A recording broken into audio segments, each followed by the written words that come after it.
Today on the show, Radical Ones, it's time to grab the cosmic key as we continue Sword and Sorcery Summer with 1987's Masters of the Universe. I've been looking for you. It's time to get radical. Something really special that I've been promising to show you. What would you do to get him? Grab him and take him. Take him. Like that. Hey, look! A Dungeons and Dragons ride! Yes! Let this be our final battle! I have my eyes, I have my cunning, and now I have strength. A never-ending adventure new for your Nintendo Entertainment System. Zelda! You must find a champion, bold of heart, and pure in spirit. Champion? What champion?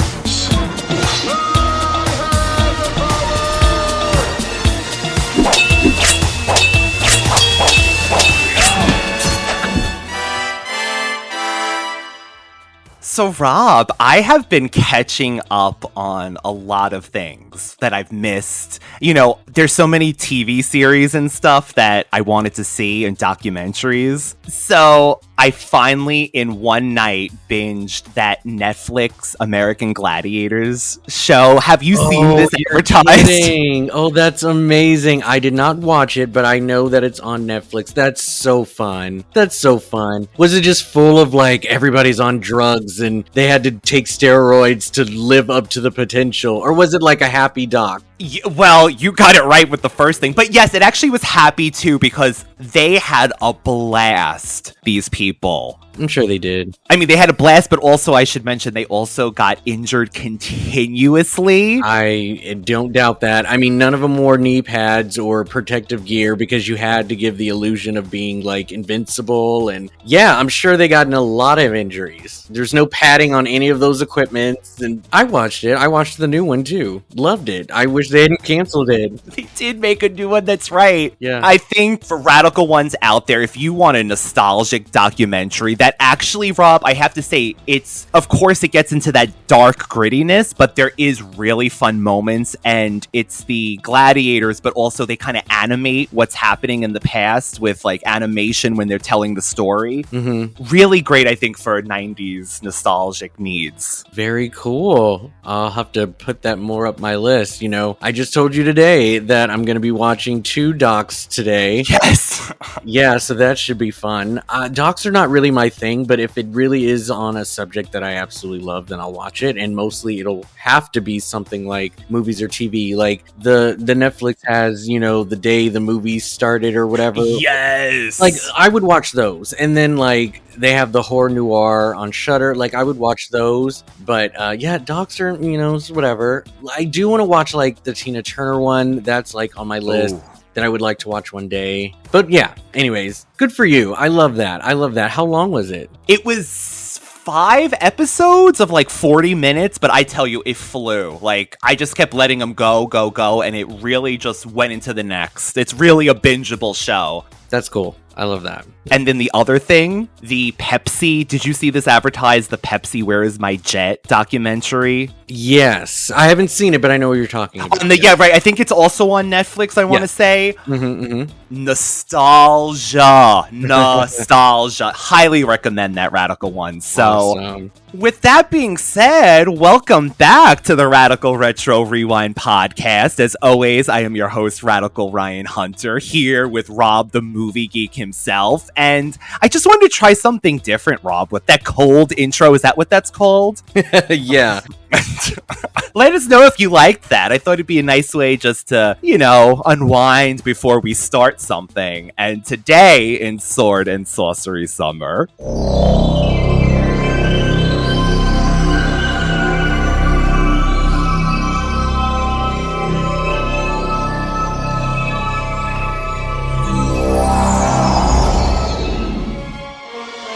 At the far end of the universe, there is a planet ruled by a being of utter evil.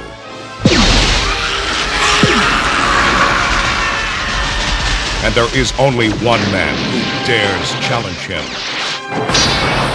They are locked in a battle to the death. A battle that will take them across the heavens. Stop him! A battle that will finally be fought I want them hunted down and brought to me! across the face Police! Nobody move! of Earth.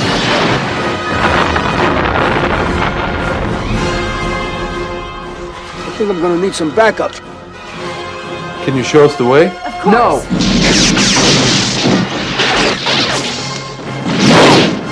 Somebody help me!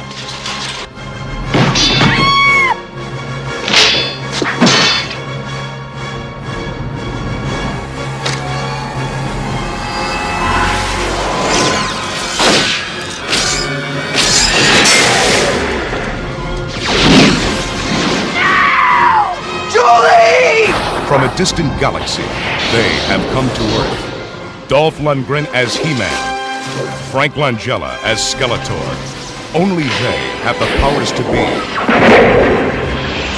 masters of the universe. Live the adventure.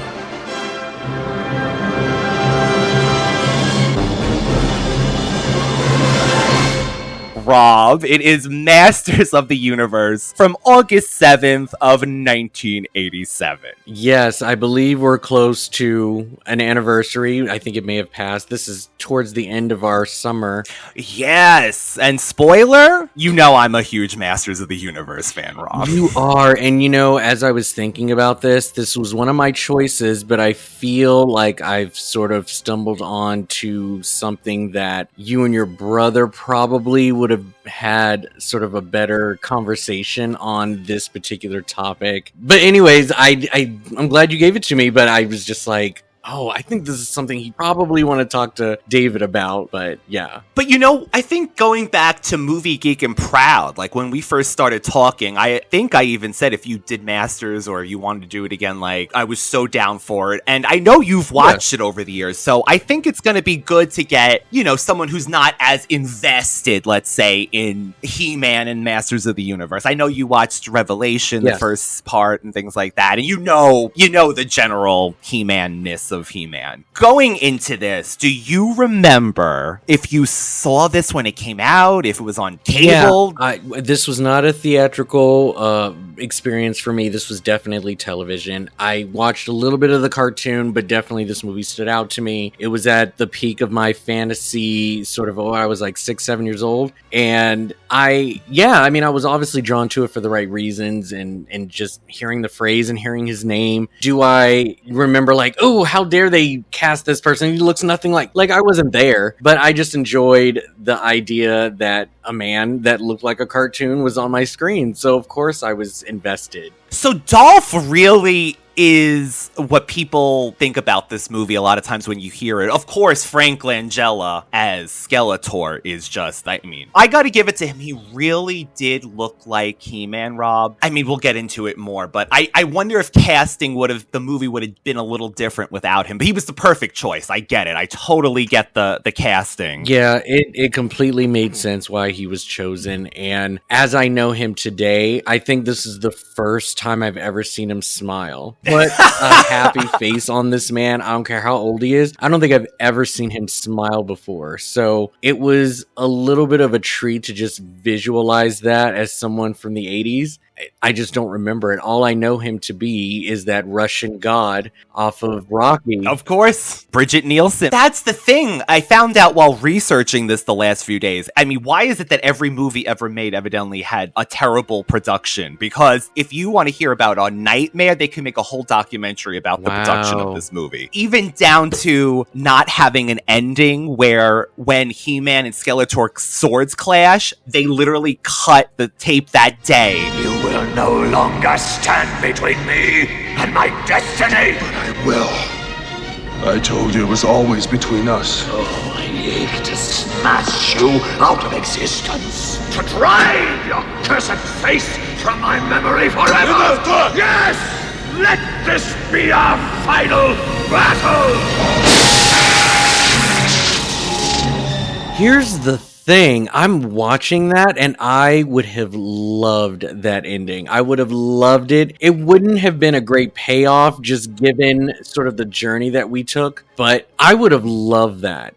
just to kind of like, is there going to be a sequel sort of thing, or the fight will always live on and there'll never be an actual ruler of Grayskull? I mean, I don't remember how the cartoon ended, but this is sort of He-Man's and Skeletor's story, is that they just continue to battle. So I would have loved that ending. So yeah, it would have faded to black right after this is our final battle. Yeah, actually, it would have been bold. So Dolph had an acting coach, and the director kept saying, you need to smile, you need to be friendly, you need to show warmth. And the acting coach was telling him, no, you need to be an action star, you need to be stoic. And they finally fired the acting coach, and he was able to get him to smile, Rob. But I had sent you a clip right before our recording today, and I think what I want to get to the point out of everything is, to me, He-Man isn't the average barbarian sword user. Yes, action muscles, whatever the case is, but when it comes down to it, He-Man is this character that's always putting his heart first, people first, and he's not just vanilla either, because he does have like a sense of humor with it as well. So I think his heart really is what makes He-Man.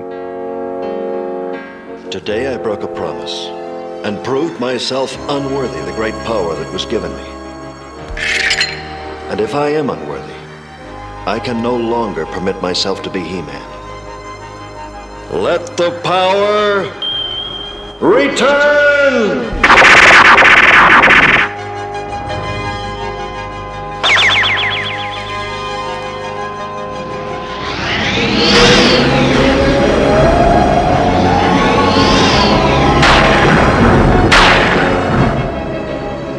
I brought the Wind Raider, Adam. Let's go home.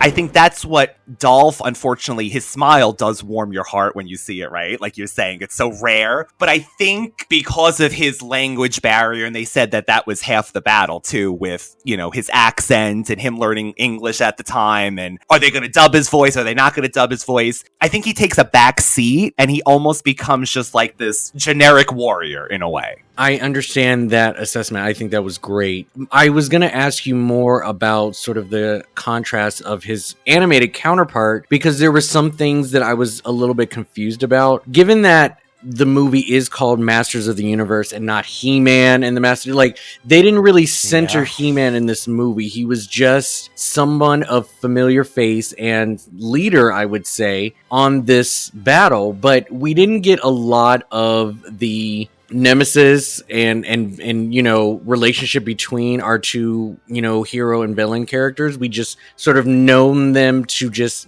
be at each other's throats, right? We didn't get any of that. You know, our sources was already captured. Like, we didn't really get a lot of backstory on this. And as they were out into battle, everyone seemed to be equal billing. You know, it wasn't like, He-Man save us, He-Man save us, and oh, he needs his sword, otherwise nothing's gonna happen. Which I wanted to ask, like, we didn't get any Prince Adam in this, you know? And so when I watched Revelations, I was like, oh, he's a smaller guy. He turns into this bulky thing. And I want to say, remind me, was there a secret identity thing involved, right? And the Masters of the Universe! I am Adam, Prince of Eternia and defender of the secrets of Castle Grayskull. This is Cringer, my fearless friend. Fabulous secret powers were revealed to me the day I held aloft my magic sword and said, "By the power of Grayskull!"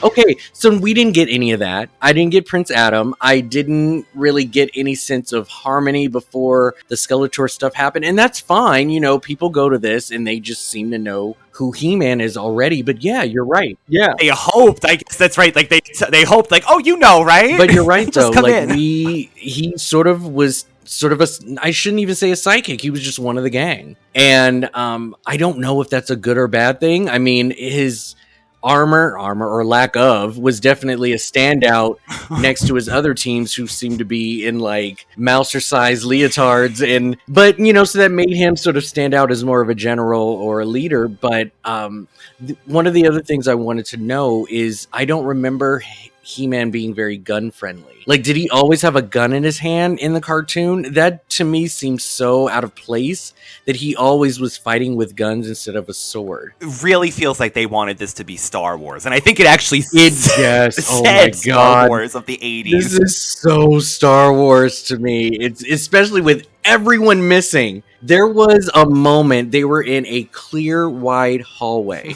and the three of them were like in the middle of the hallway, and all they did was just duck down. They weren't behind any barriers, and this entire team still didn't get one shot in. And I was like, this is ridiculous. Not one. Not one. So you're right. He-Man honestly never used a gun. Man-at-Arms did. So because they always have that mix of mechanical things and magic with He-Man. But yes, He-Man was always with the sword. Yes, I guess he would use a gun if it was on a vehicle, but it was always about punching. It was always about the sword. It was always about not killing, which is why, Rob, Mattel insisted they have these non-human villains. So I guess this is why we got the Stormtrooper clones that are just in black armor instead of white, which again to me makes it Star Wars. Yeah, I got more Spaceballs vibes, of course, watching this. Because of Star the Wars. Yeah. Well, because their uniform was mostly black as well. They need the circle. I know. But yeah, I didn't mind He-Man's, I guess, likeness. I think that was sort of their big thing about this movie, is making him look like him instead of being him or sounding like him. And the chest was on point. I don't mind that. As far as the armor, I didn't get that whole Red Cross thing. I would have loved that. He didn't, again, need to look barbaric or anything like that. The bowl cut hair, too bad. Too bad we didn't get that. Yeah. Dolph has, what would you call it, a mullet? Kinda? Yeah. He does a lot of party. Get that hair wet. By the end, that was... Ooh. Yeah. Okay, so Castle Grayskull is the first thing we see, Rob. Honestly, when I see that every time I go, why? Again, I'm not just because I want to be faithful to the cartoon, but Castle Grayskull has pretty much, since the comics it started in, everything has always looked like that. And to me, it again is like a mix to me of like a steampunkish, like mechanical castle, but that is another iconic, feature of He-Man, that it's kind of like, it would be so simple just to do this, since they're all matte paintings, by the way. There's no budget in this movie, so everything is a painting. At the center of the universe, at the border between the light and the dark, stands Castle Grayskull. For countless ages, the sorceress of Grayskull has kept this universe in harmony. But the armies of darkness do not rest, and the capture of Grayskull is evermost in their minds. For to those that control Grayskull will come the power. The power to be supreme, the power to be almighty, the power to be masters of the universe.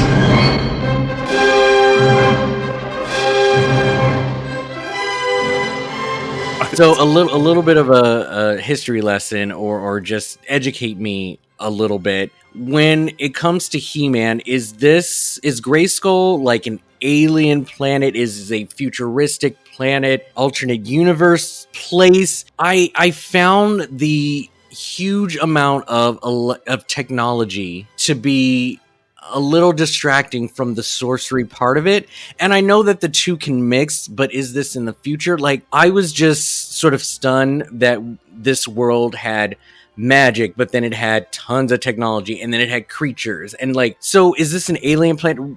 Educate me on this. Like, what exactly is Grayskull? Because they go to Earth. So I know that there's this big galaxy and everything. So they seem to be on a different planet, but are they considered aliens? Like, help me out with that. So this is actually cut from the script as well. So in the cartoon, He-Man's mother, Marlena, comes from Earth. She was an astronaut. Okay. That got lost in this dimension. So I always look at it as like parallel to Earth, but it is almost like so it's like an alternative, but I always took it as almost futuristic too at the same time. But and it was going to be seen in Castle Grayskull. They were going to find an American flag in this movie to go, are we linked? And there was this whole other subplot about that. It's parallel at Earth, but a different dimension kind of thing. So does it make sense to have so much technology rooted into the magic? I mean, they had Gwendolyn, Gwendor, I forget his name. Grildor. They had him, Billy.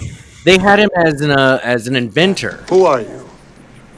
I am Gwildor of Thenor, locksmith and inventor. Skeletor's forces were hunting me down. A million blessings upon you for saving my life. No blessing is necessary. Any foe of Skeletor's is a friend of ours. Now, why are you so important to Skeletor? Help me. I'd better show you. Please come with me. So I think his main thing was the machine part of it rather than the magic part, which I'm fine with. I just don't know if that's authentic Masters of the Universe. It actually is, because they always had mechanics, and Man-at-Arms does make mechanical things, and spaceships, but it's always more of the sorcery side to me in the cartoon and the comics. Yeah, no. It mixes, they definitely mix it, but you're thrown into this world where, you're right, if you don't know anything about He-Man, or you know basic Eye of the Power, you're kind of like, what the hell? So let's go over the plot of this really quick, because I have questions about that. When the evil Skeletor finds a mysterious power called the Cosmic Key, he becomes nearly invincible. However, courageous warrior He-Man locates inventor Grildor, who created the key and has another version of it, just so happened to have. During a battle, one of the keys is transported to Earth, where it is found by teenagers Julie and Kevin. Now both He-Man and Skeletor's forces arrive on Earth, searching for the potent weapon. Okay. So, with this particular plot, it seems that part of the gimmick in this live action version is this futuristic, sort of different galaxy being mixed in with today's Earth and how it ensues, right? The hijinks.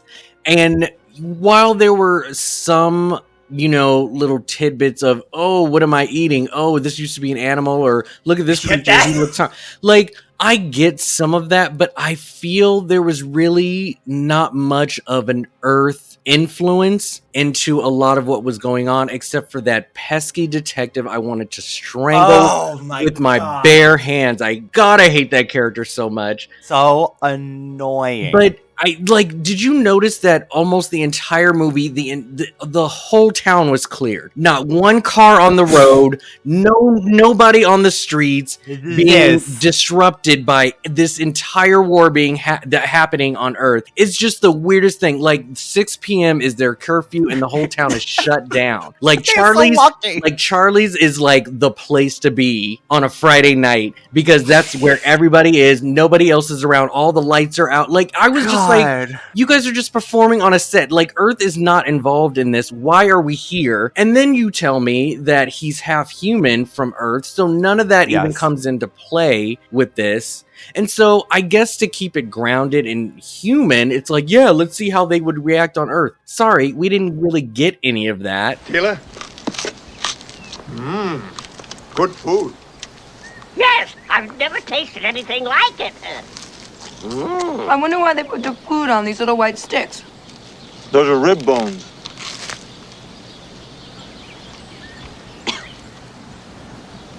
You mean this used to be an animal? Mm-hmm.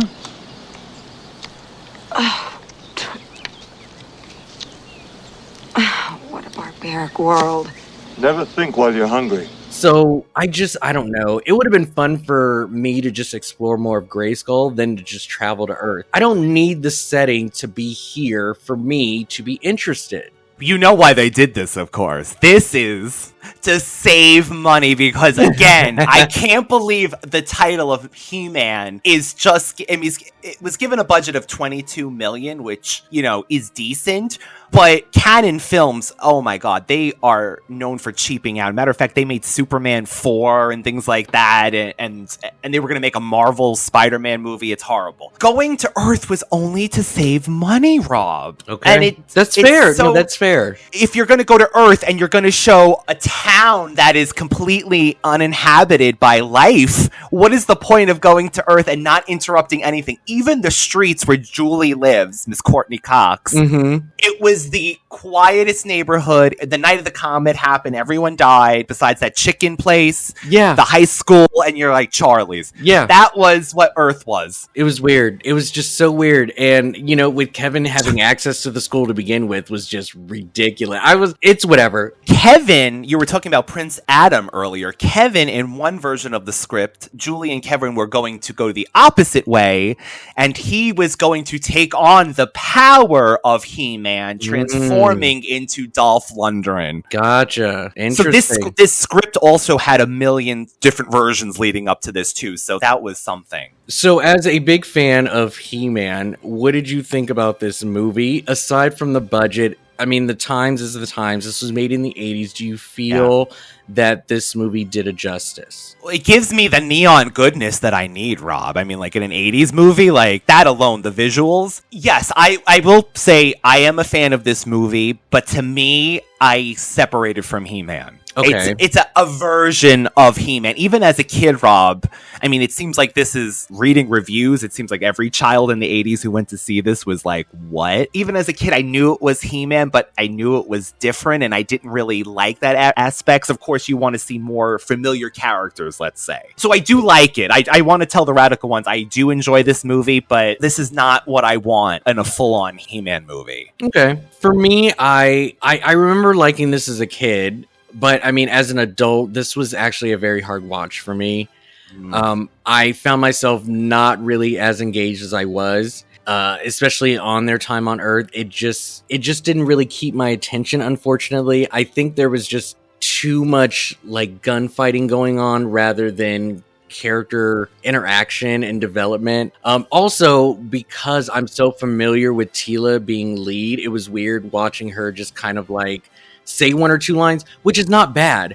It's just... And a redhead. She should have been a redhead. I don't know. I didn't really keep my attention. I found myself kind of on my phone a little bit. I gave it the respect to watch it, right? Like, I took as much notes as I could and for what it was, but to be honest, it was a few moments far between, right? I think that I paid attention more to the character likenesses and how like the makeup and sets were done rather than the movie plot itself. Like I could have done without Julie and Kevin altogether. Yes. Oh, unfortunately. So it wasn't really a good rewatch, unfortunately, and that makes me sad because this movie I thought was one of those pinnacles that I was just like, oh yeah, it's, you know, like I watched this all the time as a kid and I'm like, damn, like I can't watch this again, it's over, that's it. But I do have like small appreciations for it, but overall I just didn't think it was a good movie. That's the thing. I definitely am looking at it with nostalgia goggles. I could totally 100% tell you that. But at the same time, I know it's not a great movie by any means. But do I love it in a weird way? Yes, just because it is what it is. There are things that are great to me, Rob. I think Meg Foster as Evil Lynn, that is perfect casting, at least. Born to play that woman. God, she was so good.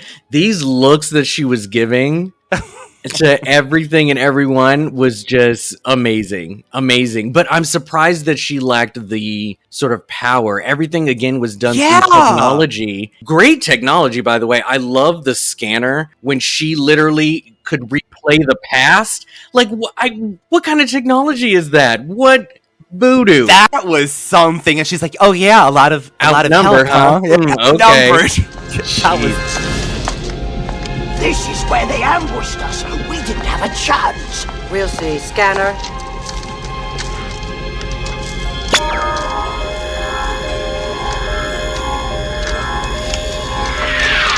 I see only He-Man.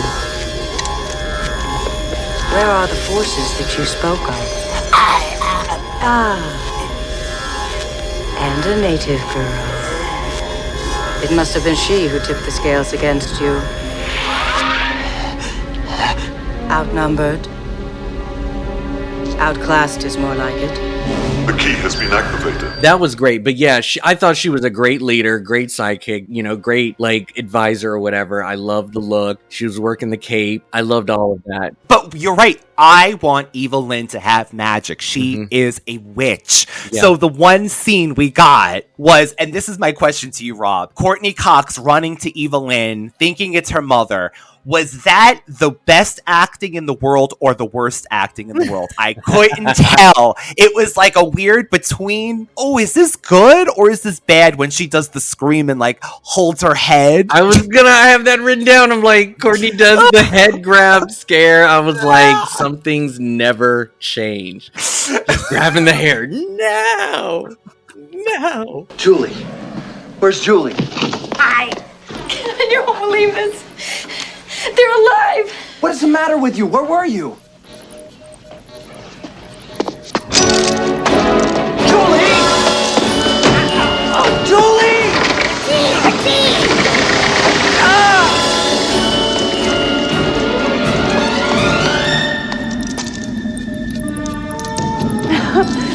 Thank you, my darling.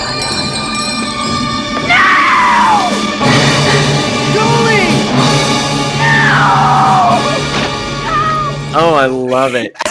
I love it. I was like, you are giving me Gale right now, and I love it. I mean, that's the best part about it, but I'm like, do I believe her? See, I always get very confused with that because Spaceballs did the same thing.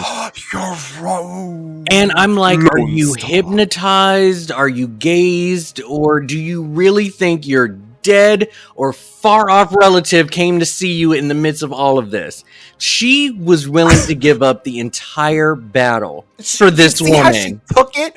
She was just like, screw all of you bitches. And if you get shot, I don't care. This belongs with my mom because she told me so. I wanted to strangle her. This should not have been this easy. My mother really didn't die. And the first thing she asked me for is that thing that we found today that evil people are after and try to kill us all day for. But yeah, this is really my mother. Boo. No, but yeah, I was a little confused by that. So with that being said, yes, that was the extent of her powers, I'm guessing. And yeah, I love Meg Foster as Evelyn. I thought she did great.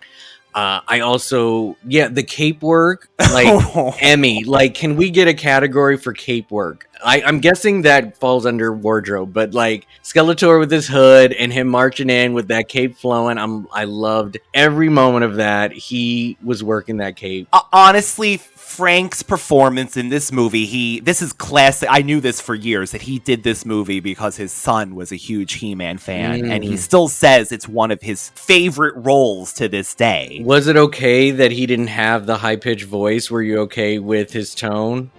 I win. How long? Off pre-dawn till moonrise. Do you hear, sorceress? The final moment has come. All the forces of Grayskull, all the powers of the universe will be vested in me. Me! And you will cease to exist. It is not too late to undo this madness. Madness. I demand the destitution, shame, and loneliness of scorn. It is my destiny. It is my right. Nothing will deter me from it. Men who crave power look back over the mistakes of their lives, pile them all together, and call it destiny. Thank you for that bit of philosophy, sorceress. Here is my response. Yes, sorceress. The sword of Grayskull. Mine! You know, I do love my Skeletor Goofy, but in this movie, it worked for me. Okay. It honestly, like... And I sent you, again, another clip. I like to send Rob little things beforehand with these gentlemen talking about the movie. And they laughed over his face. I don't know if I'm blind, but to me, that worked for me. That looked like a skull face. It wasn't, like, terrible that it was like, I can see from the 80s point of view, you know, they gave him that black mask and then they put over the makeup so it looks hollow. It's just like coloring teeth to make it look like it's missing. Like, I get that. I could tell. I don't think a little kid watching this is going to really notice something like that. And do I expect that type of work in something like this, you gotta just let stuff ride. Just watch. I didn't mind it. Would we have gotten, and here's the other thing too, would you have preferred them to do CGI just like we saw with those air, benders or whatever that was riding on those scooters? Like, they had budget for that. Yeah, do we want that type of like technology on his face? No, I don't mind the makeup. The teeth were fine and all of it. Like, I get it. I even tried to look for Frank's face. I saw it a little bit. I definitely heard his voice. When I found out that it was him, though, yeah, I was really, really shocked. I was so shocked that is the same man too. Because see, my Frank Langella is unfortunately a brain scan. That's my Frank. He plays the detective that thwarts Edward Furlong. That is my Frank Langella. And if it's not him, he's the one trying to like steal Arnold Schwarzenegger's baby. Those are the only two Langellas that I know. But because I didn't know that was him under there, like I can't associate, but he's not man Langella. That's who he is. So it was really cool to find out that was him. And from what I know about Skeletor, he is a shit talker. He will not shut up. No. For nothing, and that's what he did in this movie. He had something to say. Do you feel he got... And he's sassy usually. Yeah. Like, Skeletor's a sassy little biatch. Dolts, half-wits, bunglers, brainless idiots. You couldn't even beat a motley group of gnomes. I love when he was like, yeah, if you go Evelyn, go with them, and if you fail, you don't want to come back here to me. Yeah, she was like, I didn't say that I wanted to go. Well, then you shouldn't have spoke, ho. I was like, yes, that's right. She was, yeah, we don't want to waste their talents. I'm like, okay, you trust them so much, you go with them. I love that line so much. I was like, that's what you get for speaking out of turn. Keep your mouth shut. And that was the part. God. That was the part for me. It would be a pity to waste their talents. Save your pity for yourself if you failed.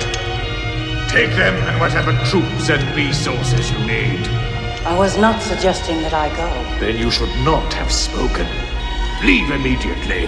When you find the key, send a sourcing signal. An attack force will join you, or I will follow.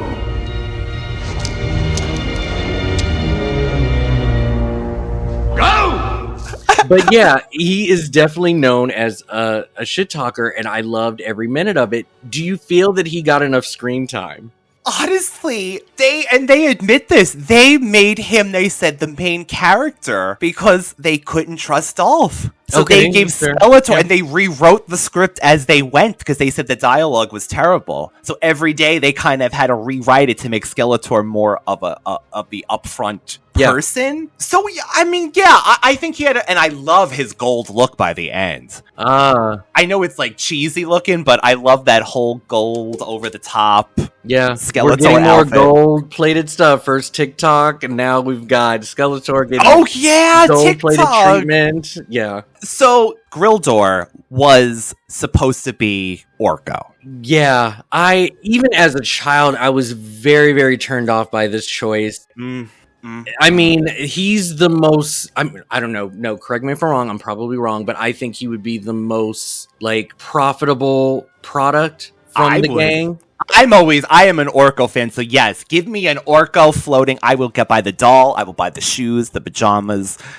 Yeah, his whole look was great. I would love to see an updated version of him, just, with his Carmen Sandiego hat and his winter scarf, like, work. But yeah, we didn't get Orko, and again, I think this was just more of a technology. It's the technology, but Rob, if they're saying that they tried and they couldn't afford to have him float, to me that is shenanigans, because if you're paying for those, because they could have done trickery to have up close of this puppet and not have him floating. If they could float those hoverboards with Skeletor's big thing, you could make Orko. Like, this is basically, we're going to throw He-Man at you, but then we're going to give you all these unknown characters, and we're going to tell you, you need to accept these. This is Orko. This is Beastman, which doesn't look like Beastman at all. Like, these are your side characters of who? Yeah. Oh Blade, Sirach, my God. Yeah.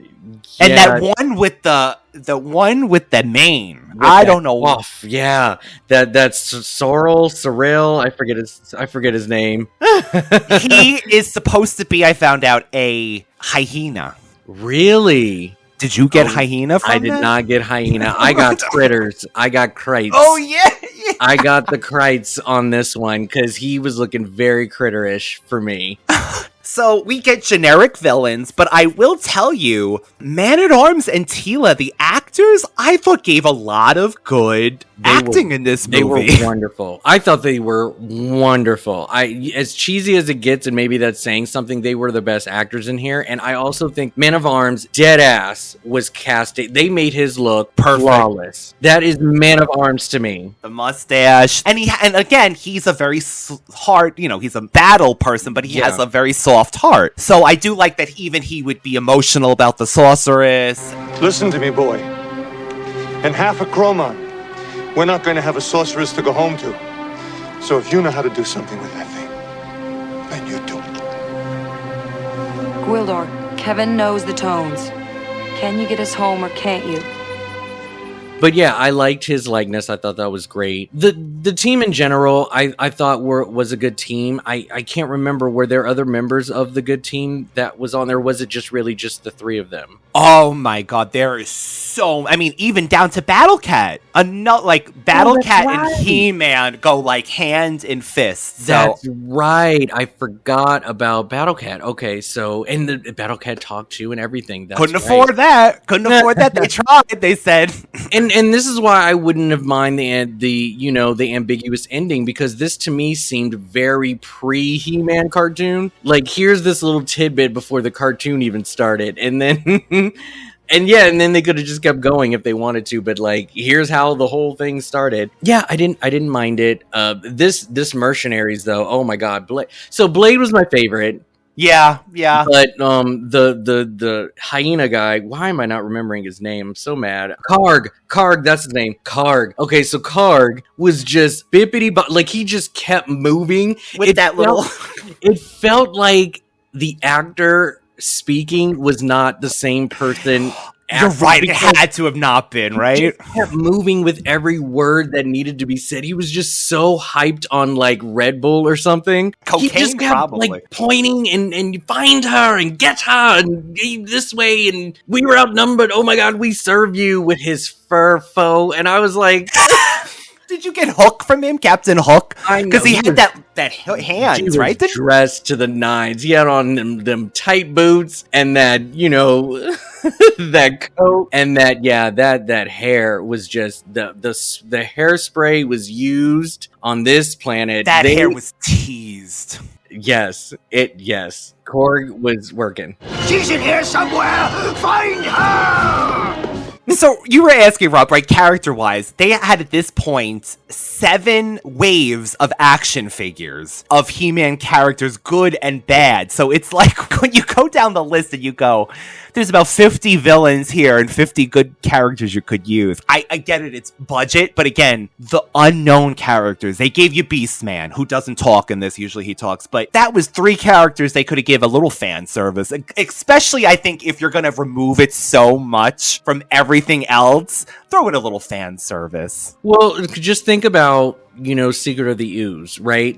We know Bebop and Rocksteady, but what did we get? Toka and Razor. Yes! So, but we accepted that. So, is it because of their design, or is it the alternative choice that didn't work? I think it's the design in some ways. Blade is cool looking, but there's so many other characters that are similar enough that you could have just done it, and I would have just been like, okay, at least I got to see that character move and, and the be fact alive. That these 3 were the best mercenaries that this place had. I was really trying to. They were not cohesive as a team. They sucked working together. They are no 3.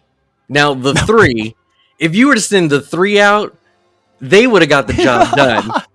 Not here. The 3 did not play. Okay, so the 3 is from Buffy, and the 3 is it the 3, right? Yeah, right. I think that's what they were called. Yeah, because they're it has to have been the 3. Yeah. I want to say they were called the 3. These fools worked together so well. They took care of business when they were sent out.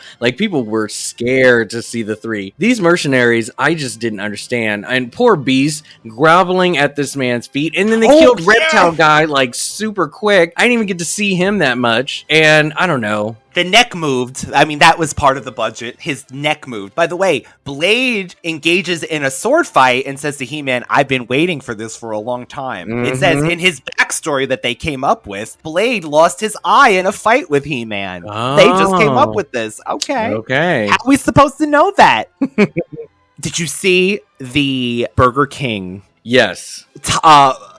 Oddly placed promotion where Kevin literally fills a sink, perfectly placing the Burger King cup, the bag in the sink into the camera. What? Well, yeah, Julie was hiding next to a stack of Pepsis, at the school. Oh, yeah, she was. Yeah. They, put that in there or whatever. I thought that was good. What did you think about the Kevin and Julie stuff? Was the parent storyline, her wanting to get out of there, and here's my thing. Kevin, who was the non-believer for a while, and it seemed that Julie was sort of playing the lead as the go-between and being like, we have to help them. I'm their ally. And then Kevin was like, no, this is so weird. I don't understand this. And then all of a sudden, Kevin is the man. He's the one doing all the work. He's the one with the musical connection. He's the one that, is playing hero to the damsel. It just they took her out. They took her out with that leg thing. Yeah, I didn't understand that. Was that like a He-Man woman hating thing? I guess they wanted to give them equal footing, but because he was hired to play like Prince Adam-esque character originally, maybe, but Kevin just took lead on this, and I thought it was going to be Julie, and it just made me a little mad that they turned her not only as a traitor, but then took her out for the rest of the movie, and then all of a sudden it's all about her again with her parents, and I'm just like, well, I didn't get it. Do you think it's because he's so sick of hearing her say, like, the day my parents died, I decided to go to have lunch with you, Kevin, and they go visit the grave all the time? I know, right? That was the thing, he's just like, I never told anyone this before. But it's my fault they died. Julie, come on. It was a plane crash. Those things just happen. You don't understand. See, we're all supposed to go to the beach that day. But I said I had to study because I wanted to spend the day with you. So I took the plane to Kathleen instead. Hey, come on. Your mom and dad wouldn't want you to go around the rest of your life blaming yourself. Would they? No.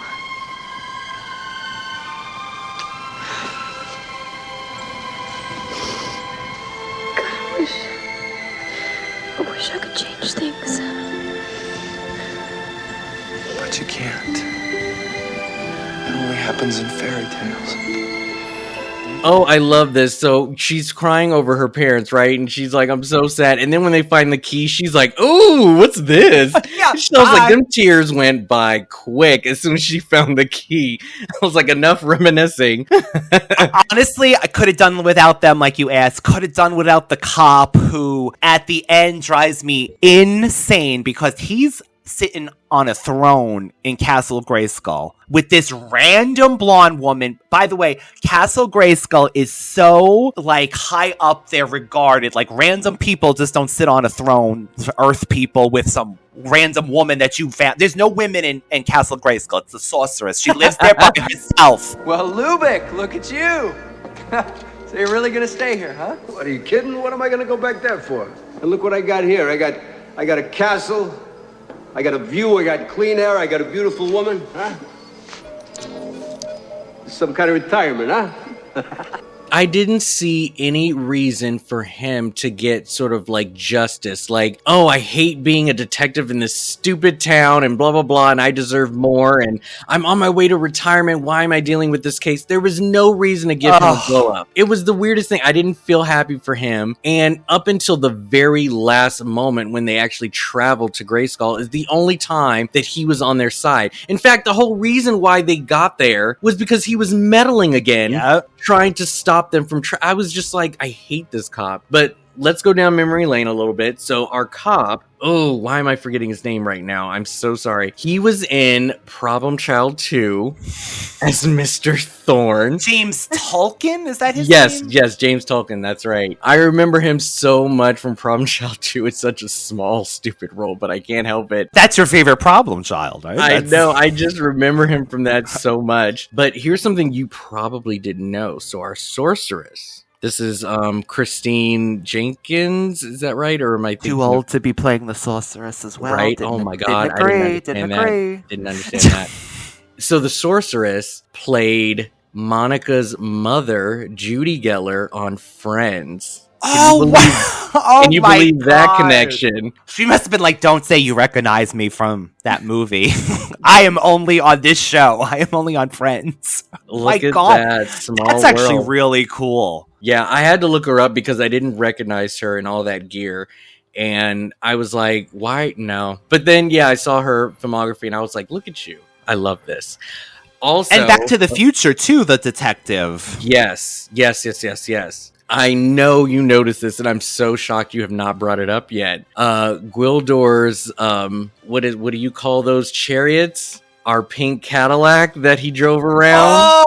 Did it belong to certain somebody, by the way? Yeah, did you pick up on that? Did you think about that? You know what? Now I can't believe I didn't. Wow.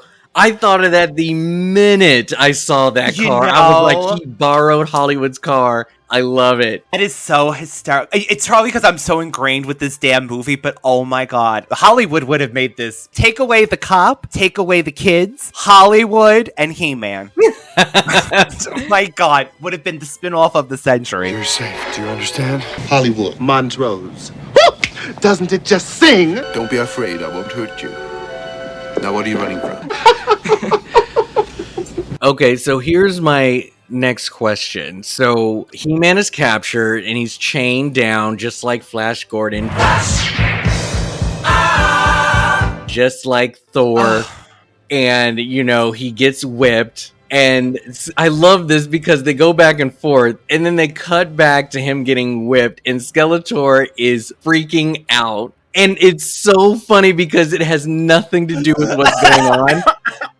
One or two things was happening. He was either getting really turned on by it, or he actually thought he was getting squeamish because it was just too painful to watch. Which one was it? Skeletor was aroused beyond. So he was aroused. Belief. I thought that he couldn't take it. I was like, look at this man getting all squeamish. That's probably what they want you to think. But he couldn't look. Rob, I know they always joke about He-Man having like gay, subtext and everything, but this is like a fantasy for somebody. And I think Skeletor was playing it out right in front. That is so funny. I mean, I did catch wind of the possibility of him being all turned on by it, but I just thought that was so funny. Where are they? Where are your friends now? Tell me about the loneliness of good, He-Man. Is it equal to the loneliness of evil? It's actually hysterical because Frank wanted Skeletor to look like the cartoon. He wanted that blue, muscular body. Yeah. And they told him they didn't want Skeletor to be sexy. Okay. To me, I love Skeletor. I've never found Skeletor sexy. Just because you have a muscled blue body, you have a skull head, you have a melted head. To me, I would just think of that as a warrior kind of like. So there is this joke on Family Guy where Stewie is playing with He-Man and Skeletor. And he was like, yeah, you think, all those people out there influence your kid to be gay? No, it's the toys that you bought them. Go tell that to your god. And it was just so crazy. It's like you get these little boys, these, masculine toys or whatever, and you think it's like going to shape them to want to be strong. No, it's turning them gay. It's awakening the gay gene. I don't know what you want to hear, but that's what you get. And so I wonder if they just didn't want to turn little kids gay by giving us a sexy Skeletor. They were haters back Having then. him moan and look away as He-Man gets whipped, it would have I been just even wanted more. him to do the nair, and just like with his hands up. I wish we had gotten that.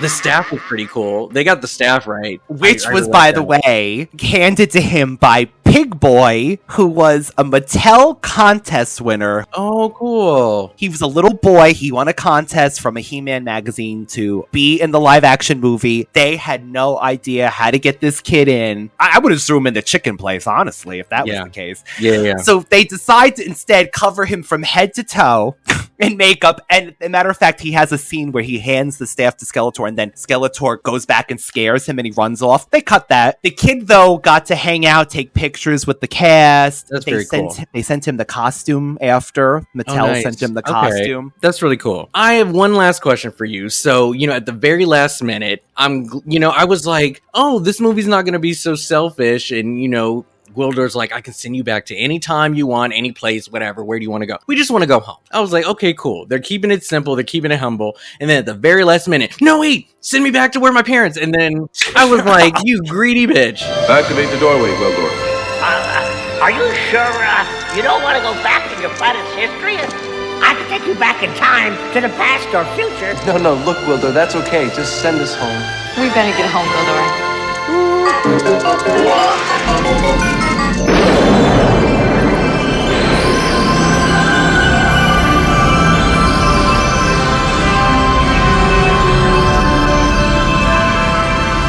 Good journey, Julie! Good journey, Gwildor!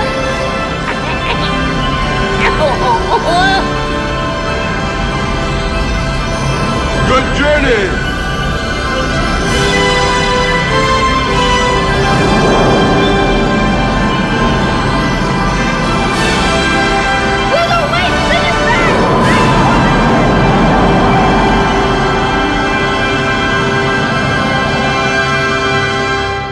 She was gonna. So look, I'm totally fine. What I'm thinking is what happening is they went back in time rather than an alternate universe. Yes. So if they went back in time, she got her parents. Did the parents fly a private jet or did they die? That's what I took. Because a nap she took, right? She took a nap and keys. So I figured so that made sense. Because I was like, if you were just gonna let the rest of those people on that plane die, bitch, I swear to Jesus, like you better warn somebody that plane's gonna go down, because how dare you? Thank God it had to have been private. Yeah, when I found out it was a private plane, I let it go. But I was just like, oh, and tell me this, because I don't know if this was in the theatrical release, but the way that Skeletor kind of comes out of the water and his face freezes and that weird, awkward, like, I'll be back. I'll be back. Was that in the movie, or was that added for TV, or like? No, actually, they said it's one of the first. They have a name for this, a spark or char. There's a term for it. Like, it turns out this was one of the first, but it was added after Rob. That whole thing of cut to black, no budget, and the director. It actually says the director had to give half of the budget to have Dolph come back, Frank come back, and finish that fight scene with half of the Castle Grayskull still remaining. So that's why it's dark. This is horrible. Oh. They said they had a whole fight scene choreographed and they already went over. So they brought him back and then he said, Frank, will you also come in, get into a tank in water and film this thing to add to it? But he enjoyed it, evidently. Yeah. So, I mean, aside from the effects that I could have done without, I wish there was more fight choreography between Skeletor and He-Man, more sword fights in general. It's 80s for its 80s. Like, I'm not going to sit here and be like, how dare you with the production and all of that. After hearing the story, they did what they had to do for fans. It is what it is, right? It's just unfortunately the story did not match what I believe He-Man to be, and I'm not going to say that it was a cash grab. I think that the movie did try to implement as much fanfare as much as they could for the money that they had. Is just unfortunately this cartoon is just a little bit beyond the structure of an 80s budget. It just has no business being made in the 80s. They should have waited. That is my sort of take on Masters of the Universe today. It just did not work for me. So I will always be a fan, but it is not the default Masters of the Universe movie for me. Like I said, I am still hoping beyond hope, Rob, but I just saw a whole article about over almost a decade and a half of scripts that was written by everyone, including McG. Everybody in the world has put in a script for Masters of the Universe. They asked Chris Hemsworth, evidently, once. They asked, what was the guy from Twilight? He was petitioning forever, the brother, that actor. He was in... Oh, you're talking about the model. Why am I forgetting his him? name? Yes, he was petitioning for years to be He-Man. I mean, we've just went through 2 casting changes on Netflix Masters of the Universe movie. I think it's coming down to, Rob, the money that would it take to, I think, make a fantasy like this movie done right, not on Earth, would be substantial. And I think we're going to keep getting canceled and canceled and canceled. It seems to me that just like Super Mario Brothers, it's just best to do an animated movie. Totally, Rob. Totally. CGI it. Cannot do this, I think. Live action form on a Netflix budget, especially. I don't think it's ever getting made. Maybe we'll be wrong. Maybe we'll come back on this show and guess what? That movie's getting made. And Dolph Lundgren's He-Man's father, King Randor. Because they actually asked him at one point to do that in one of these versions. So maybe we'll get a faithful version one day, Radical Ones. We almost had She-Ra in this movie too, which would have been amazing when they went back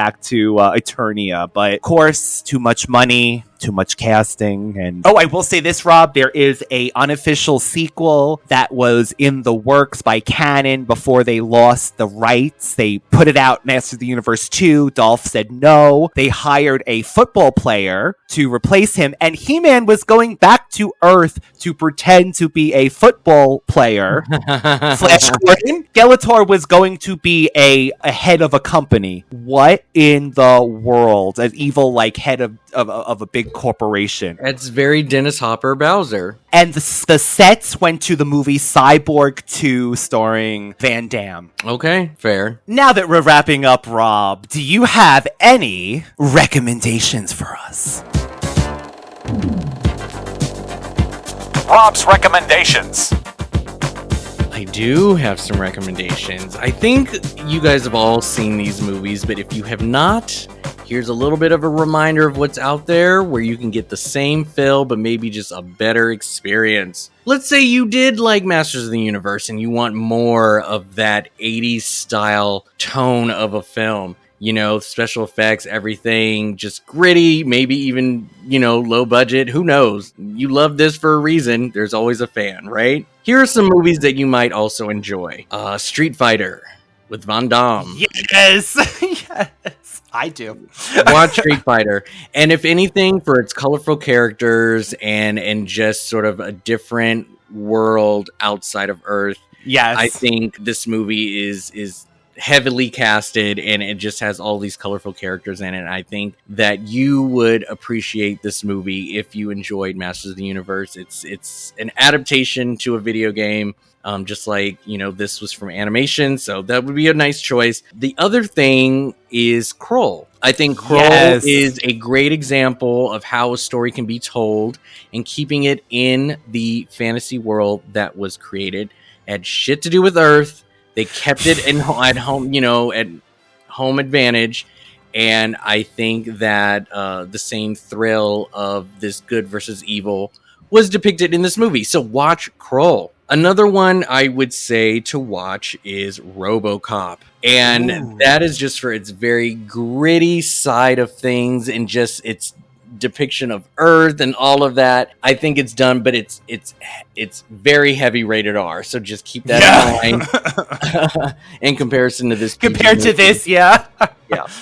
Now, if you did not like Masters of the Universe and you want something sort of different, but still in the same realm of family friendly, or just good old action, Ninja Turtles, the original. Yes. I think this movie is phenomenal and great character development. Love the makeup, love the costumes, love the fighting. All of it that you didn't get in Masters of the Universe, you will find in this, which is also based on an animated cartoon and comic book. The next one I picked is Flash Gordon. I just think the technology, the space aspect, the good versus evil, the costumes, the music, everything is so iconic that Masters of the Universe tried to do. This movie accomplished that in spades. So I would watch Flash Gordon. The last one that I chose is Big Trouble in Little China. Yes, very mythical, magical, fun. There was tons of references from Big Trouble in Little China in Masters of the Universe. Again, I believe this movie just did it a bit better for its buck and gave you characters that were likable. And I really enjoyed this one. That are my recommendations. Those are great choices. I love that.